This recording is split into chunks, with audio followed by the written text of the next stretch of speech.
이 세금이 무서워가지고 이거를 하는 행위 자체를 사실은 포기했거든요. 드랍을 했어요. 저는 예전에는 6%는 사실은 야 이거는 너무 째짜다. 15%에서 25% 사이 그 정도 세금 내면 너무 좋을 것 같아. 이런 멍청한 생각을 했단 말이에요. 지금은 저 어떤 생각하냐면 안녕하세요, 반갑습니다, 랭군입니다. 오늘은 부자들이 세금을 바라보는 관점에 대해서 이야기해 보도록 하겠습니다. 지금 고리타분한 세금 이야기 하려고 하는 게 아니에요. 세금을 계산하는 방식은 이렇고 그런 고리타분한 이야기가 아니다 는 거 조금 말씀을 먼저 드리고요. 그 다음에 제가 궁극적으로 하고 싶은 메시지는 결국은 두 가지입니다. 세금을 이제 우리가 너무 겁낼 필요도 없고, 그 다음에 너무 안일하게 생각해서도 안 되겠죠. 그리고 진짜 부자들은 어떤 생각을 가지고 이 세금을 바라보는지 그 관점에 대한 이야기 조금 해드리면 좋을 것 같습니다. 그래서 이 메시지를 드리기 위해서 크게 세 가지의 에피소드를 조금 얘기를 해야 될 것 같고요. 최근 또 제 이야기 그리고 어떤 지인분의 이야기까지 이걸 통해서 저 또한 세금에 대한 생각들이 어떻게 조금 바뀌어 갔는지 좀 나눠보는 시간 가지면 좋을 것 같습니다. 하나씩 들어가 볼까요? 옛날 옛적에 호랑이 담배 피던 시절 이야기 조금 해보겠습니다. 좀 부끄러운데요. 제가 부동산 처음 시작했을 때 수첩을 하나 샀습니다. 그리고 제가 회사 다니면서 그 양복 왼쪽 주머니에다가 항상 넣어 다녔거든요. 그리고 이걸 딱 펼쳤을 때 여기에는 제가 철저히 부동산 관련된 정보만 담았습니다. 전화를 해가지고 이렇게 소장님이 불러줬던 시세들 이제 그런 것들 열심히 적었는데 이 한 장을 딱 펼치면 첫 장에 뭐가 있었을까요? 이걸 펼치면 이렇게 되잖아요. 여기에다 제가 하나 붙여놨거든요. 그 첫 장에 뭐가 있었냐면 그 표 하나를 붙여놨는데 그 표가 양도소득세율표였습니다. 이 표를 붙여둔 거죠. 이걸 왜 붙여놓은 걸까요? 내가 나중에 이제 이걸 팔게 됐을 때 얼마까지 오르면 세율이 있을 거 아니에요. 이 세율이 이제 있는 거죠. 그걸 보면서 그래 이 정도 세금 내고 딱 정리되면 참 좋겠다 이런 것들. 그리고 세율 자체를 기본적으로 몰랐으니까 좀 이렇게 외우려고 붙여둔 것도 있었죠. 지금 소득세율표는 이런 식이네요. 과거에는 제가 그냥 표 형태로 간단하게 해놨는데 이건 제가 국세청에서 갖고 온 거고요. 지금 연도마다 2014년부터 시작해서 지금 이제 2023년 이렇게 됐는데 과거에 제가 옛날에 2011년도에는 대략 이런 식이었죠. 맞아요. 이 표를 다 가지고 있었죠. 아파트를 사서 팔았는데 1200만 원 이하로 팔았을 때 6%면은 이게 6%는 좋지만 1200이 너무 적잖아요. 그래서 그때는 되게 조그만 아파트 샀으니까 그래도 한 5천만 원 또는 3천만 원 그 정도 오르면 참 좋겠다는 생각이었고 어떻게든 한 요 정도 세금 내면 딱 좋겠다. 그러면 한 4,600만 원 이하로 오르거나 아니면 욕심을 좀 부려가지고 요 정도까지 내면 참 좋겠다. 그러면 한 4,000에서 8,800 사이에 이런 식으로 되면 되잖아요. 저는 근데 이 35% 이런 것들은 생각도 안 했고 그렇게 많이 오르면 되게 안 좋을 거라고 생각했어요. 왜? 세금을 되게 많이 내야 되잖아요. 그래서 저는 딱 한 4,600 이하로 오르거나 만약에 4,600 넘을 것 같으면 한 8,800 살짝 안 되게끔 올라가지고 딱 팔면 좋겠다. 이런 멍청한 생각을 했거든요. 이게 왜 멍청한 생각일까요, 여러분? 아시는 분은 아시겠지만 한번 생각해 보세요. 여기 보면 그러면 내가 만약에 4,800이 저 기준이잖아요. 4,600 14년도 걸 보면 이게 4,600 이하이면 지금 15%잖아요. 그러면은 두 가지 케이스가 있겠네요. 4,500에 판 사람이 있을 거고 1,700에 판 사람이 있을 거예요. 그럼 이 사람은 15%가 되고 그럼 4,700에 판 사람은 24%니까 야, 내가 왜 4,700만 원 준다는 거를 차라리 돈 200 더 깎아주고 그 시세 차익이 4,500이 나게끔 해서 파는 게 낫겠다. 이런 생각을 저는 옛날에 했다는 거예요. 근데 실제 이게 유리한 게 맞나요? 아니죠. 아니잖아요. 왜 아닐까요? 지금 이거를 저랑 똑같이 생각하는 사람 분명히 있을 거예요. 4,700을 번 사람은 4,600만 원 이하까지니까 4,600까지는 15%를 적용하고 그걸 오버한 금액, 그 100만 원에 대해서만 24%를 적용하는 거거든요. 결국은 4,700만 원 이득을 본 사람이 궁극적으로는 세금을 조금 더 내긴 하지만 이득이 훨씬 더 많다는 거예요. 그 차익이. 그래서 저는 4,700만 원 오르면 이 부분을 전체 곱하기 0.24 이렇게 해야 되는 줄 알았다는 거죠. 그러니까 차라리 4,600에 또는 4,500에다가 15% 하는 게 훨씬 세금이 적고 유리하겠는데 역시 난 똑똑해. 이래서 세금을 공부해야 되는구나 하면서 이걸 제가 붙여놨단 말이죠. 완전 멍청한 거죠. 그리고 그 계산하기 힘드니까 지금 계산하기 쉬우라고 지금 누진공제라는 것들이 여기 있잖아요. 108만 원, 522만 원. 이게 이제 그걸 다 차감을 해주는 거잖아요. 결론은 뭐예요? 그냥 무조건 제일 많이 벌고 세금 제일 많이 내는 게 제일 좋다는 거예요. 결론이. 그쵸? 그러지 않나요? 근데 이제 지금도 이제 제가 사람들을 만나면 사람들이 막 세금 걱정하고 하거든요. 사실 많이 오르면 뭐 어떤가요? 여기 보면 어때요? 지금 2023년 기준으로 3억, 5억, 10억, 뭐 10억 초과했는데 10억 이상 세액 차이 나면 안 돼요? 더 되잖아요. 45% 세금 내면 큰일 나나요? 아니죠. 큰일 안 나죠. 좋은 일이죠. 그렇지 않나요? 근데 이제 사람들은 이제 그런 것들을 벌벌벌 떨거든요. 왜 그래야 되는가? 이만큼 오를 수 있는 게 너무 행복한 일이잖아요. 그래서 이렇게 저도 과거에는 되게 세금에 대한 지식이 너무 없었다. 그런 이야기도 좀 해드리고 싶고요. 그 다음에 또 어떤 이야기 해드리고 싶냐면 양도소득세에 대한 이야기 했었잖아요. 근데 이거는 분리과세라는 말을 쓰거든요. 내 개인의 근로소득 같은 거랑 그냥 별도로 딱 요 소득만 가지고 세율을 픽스 해주는 거거든요. 근데 만약에 내가 소득이 어떤 사람은 2천만 원인데 어떤 사람은 소득이 1억이잖아요. 연봉이. 그러면 이걸 합쳐가지고 이 집한 소득세랑 합쳐가지고 계산해버리면 세율이 올라갈 수 있잖아요. 그러니까 안 올라갈 수 있도록 그냥 네가 번 거랑 별개로 딱 요것만 봐줄게. 요 한 건만. 그리고 이제 뭐 1년에 여러 개를 팔았을 때는 그거는 합산을 하긴 하지만 그래도 양도한 거는 양도한 것끼리만 봐줄게. 양도에 대한 양도소득세를 말하는 거고 전부 분리과세의 측면이고 그래서 되게 쉽단 말이에요. 어떻게 보면 계산이. 근데 지금 제가 이번에서 얘기하고 싶은 건 뭐냐면 양도소득세가 아니라 임대소득에 대한 이야기를 좀 해보려고 하거든요. 제가 1, 2개월 전에 진짜 심혈을 기울여서 사람들에게 도움된 영상들 조금 만들어야 되겠다 싶어가지고 영상을 올렸는데 그때 이제 이런 이야기를 했었죠. 목표보다 사실은 목표가 없는 게 필요하다고. 근데 제가 말하는 이 목표의 개념 자체가 보통 회사에서 하는 목표도 마찬가지고 개인의 목표도 마찬가지인데 되게 숫자적인 게 많아요. 어떤 정량적인 목표 그렇게 해야 된다라고 자꾸 배우고 있거든요.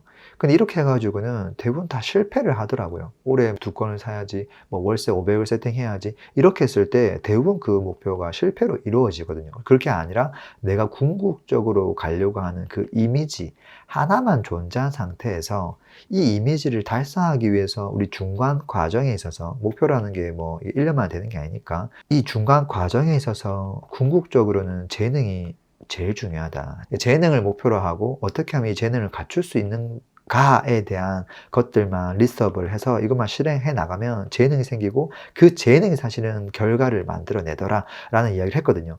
근데 이 영상에서 썸네일을 만드는데 야 뭐가 돼야 될까 싶어가지고 결국 이 비포 애프터가 나왔거든요. 이 비포 애프터 나오다 보니까 이런 썸네일을 만들어야 사람들이 조회를 많이 하니까 이 내용이 너무 좋은데 많은 사람들이 봤으면 좋겠는데 그래서 여기에 보면은 뭐 임대 소득만 뭐 6억 뭐 이런 이제 좀 자극적인 내용이 있단 말이에요. 자 이랬을 때 이제 세금하고 이제 좀 연관시켜서 한번 보면 임대 소득이 6억이 뭐 월세가 6억이라는 말일까요?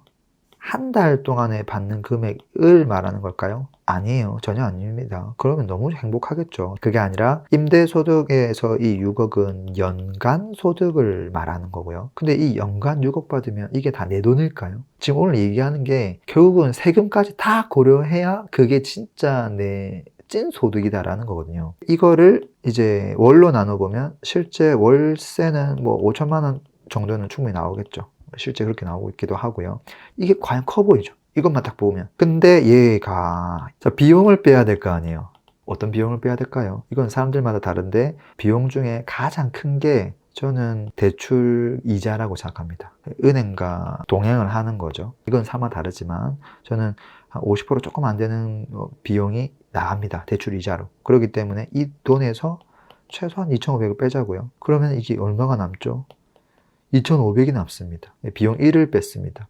비용 2번을 또 빼야 됩니다. 뭘 빼야 되죠? 이거를 가지고 가는 거, 보유를 하면서 나가는 비용들이 여러 가지가 있겠죠. 뭐 예를 들어서 재산세 같은 경우는 이거는 누구나 다 알아야 되는 항목이긴 한데요. 이거는 상가나 뭐 월세 수익형 뭐 다른 모든 것들이 나오죠. 아파트뿐만 아니라. 근데 이거 말고도 예를 들어서 수익형 부동산 같은 경우는 아파트하고 조금 다르게 그 화재보험 같은 보험 가입도 해야 됩니다. 불 같은 게 날 수도 있잖아요. 그래서 화재보험료도 물론 이게 다 연간으로 해서 내야 됩니다. 그리고 중간에 이 사람들이 뭐 빠지고 나갈 수도 있고, 그 다음에 중간에 이거 뭐 중개비 수수료가 나갈 수도 있고, 뭐 기타 비용들 나올 수 있죠. 근데 이걸 얼마나 내야 될까? 예를 들어서 2,500 나오는데 실제 이거를 쭉 나눴을 때 한 달치 월세 한 10% 플러스 알파 하면 되는데 그냥 한 20% 정도 매기면은 충분하겠네요. 예, 좀 과하게 잡으면 20% 잡아줄게요. 그러면 여기서 500을 뺍시다. 그러면 얼마가 남냐면 2,000이 남습니다. 근데 이게 끝이냐? 아니죠. 또 빼야 돼요. 뭘 빼야 되죠? 마지막에 세금을 빼야 되죠. 그러니까 내가 번 금액과 비용들, 앞에서 비용들 다 빼고 받게 되는 요 2,000에 대한, 이게 순수익이잖아요. 순수익에 대한 세금을 또 까야죠, 사실은. 근데 이걸 매달 까지는 않지만 어쨌든 1년에 한 번씩은 까야 된다는 소리거든요. 근데 이 세금의 이름이 뭐냐라는 거죠. 임대소득이라고는 하지만 실질적으로 이 임대소득은 분리과세가 아니라 합산되거든요. 근데 뭐랑 합산될까요? 앞에서 양도소득세랑 합산되는 게 아니라 우리가 이제 벌고 있는 근로소득이랑 합산됩니다. 그래서 이 두 개를 합쳐가지고 종합소득세라는 말을 쓰죠. 그래서 이렇게 되는 거죠. 자, 이 세금을 빼야 되는데, 자, 2,000이면은 어떻게 되나요? 월 2,000이면은 연간 이 사람의 수익이 12를 곱해야 되니까 2억 4천이 된다, 그쵸? 자, 2억 4천이면은 내가 개인 소득이 하나도 없다고 하더라도 이거잖아요. 지금 보면은 어디쯤에 있죠? 여기 있잖아요. 요 구간에 있겠네요. 자, 1억 5천에서 3억 사이. 그러면 38%인데 이게 전체 최대 38%가 아니죠. 방금 앞에 설명했던 것처럼 각각 금액에 대해서 각각 공제하고 이 1억 5천 넘은 거에 대해서만 38%에 대해서 한다는 거죠. 계산이 어려우니까 38%보다 적은 세금을 낸다고 보면 됩니다. 그냥 제가 계산 어려우니까 그냥 40% 엄청 그냥 많이 다 세금으로 낸다고 한번 계산을 해보자고요. 2,000에 대한 40%면은 한 달에 얼마죠? 10%가 200이니까 800이네요. 그쵸? 그러면 이거 빼버리면 어떻게 됩니까? 한 1200 남겠네요. 손에 쥐어지는 게. 제가 지금 이 40%는 진짜 좀 과장해가지고 좀 세율을 그냥 최고 세율로 말도 안 되게 때려준 건데, 누진도 상관없이.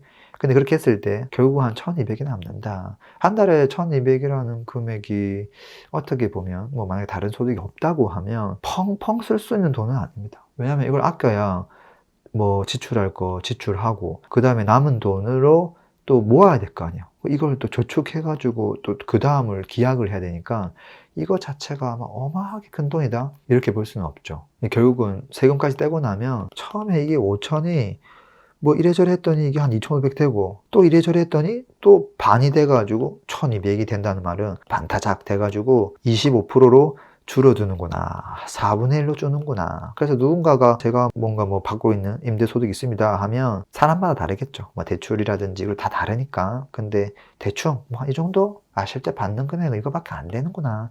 이렇게 또 평가할 수 있는 거예요. 그래서 이거를 너무 세금 자체를 뭐 무서운 거다, 피해야 된다 이렇게 생각할 필요는 없고, 여러분들은 세금을 내고 이 금액을 받는 게 좋다고 보세요. 아니면 세금을 한 푼도 안 내고 그냥 이거 자체를 안 받는 게 좋다고 보세요. 당연히 이걸 내고 이걸 받는 게 좋은 거 아닌가요? 그 생각도 좀 할 필요는 있겠죠. 자, 한 가지 더 얘기해 볼게요. 지금까지는 제 이야기였는데 이거는 제 지인분의 이야기입니다. 이분 같은 경우에도 이제 임대소득을 만들고 싶은 거예요. 그래서 월세를 받을 수 있는 부동산, 근데 그 부동산 중에서도 수익률을 좀 높이려고 하다 보니까 그 많은 종목들 중에서도 상가라는 종목을 일단은 관심을 가지고 봤습니다. 상가라는 종목을 좀 봤더니 생각보다 수익률이 좀 높은 것들이 있구나.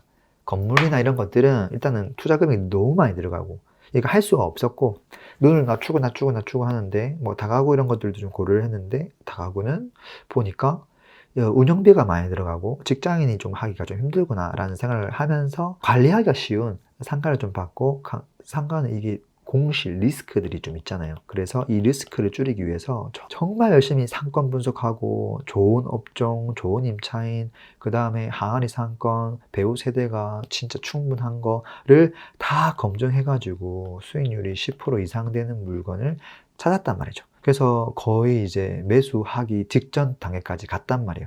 근데 이제 이 사람이 마지막 단계에서 세금을 한번 계산해 봤어요.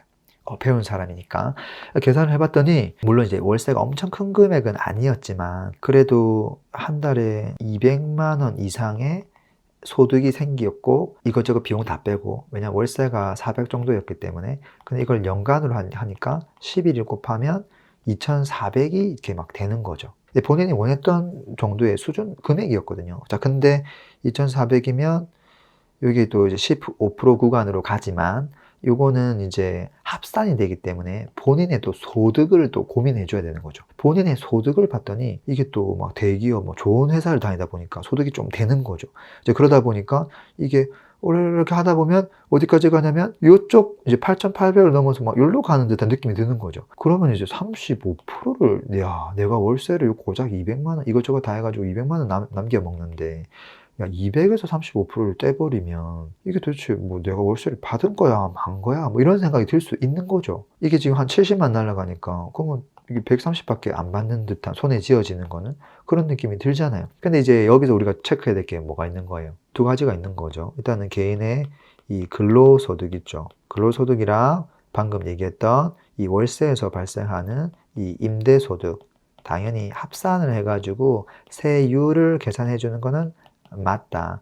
그렇지만 이 세율이라는 게 아까 뭐 35%까지 갔다고 하더라도 이게 35%가 아니라는 거죠, 사실은. 이 구간에서 6%, 아까 뭐 15%뭐 각각 있었잖아요. 이거를 차감차감 하고 그걸 넘은 거에 대해서 35%이기 때문에 이거를 실질적으로 계산해보면 얼마 나올까요? 제 생각에는 이거보다도 더 낮아질 거라고 보거든요. 더 낮아진다. 또 중요한 건 뭐냐면 이 세금이 무서워가지고 이거를 하는 행위 자체를 사실은 포기했거든요. 드랍을 했어요. 수익형 투자는 안 맞나 보다 하고 말이죠. 근데 이 사람이 그거를 포기하게 된 이유는 여러 가지가 있을 거예요. 아마도 여러 가지 본인이 할 수 있는 선택지에 대한 비교를 많이 했을 거예요. 왜냐면 지금 본인의 개인 소득이 있고 임대 소득이 있고 그걸로 해가지고 세율이 굉장히 높아진다고 생각을 했는데 이거를 이렇게 안 하고 차라리 다른 투자를 하면 어떨까? 예를 들어서 자, 주식을 한다고 보면 국내 주식 샀는데 차익이 생겼을 때 세금이 있나요?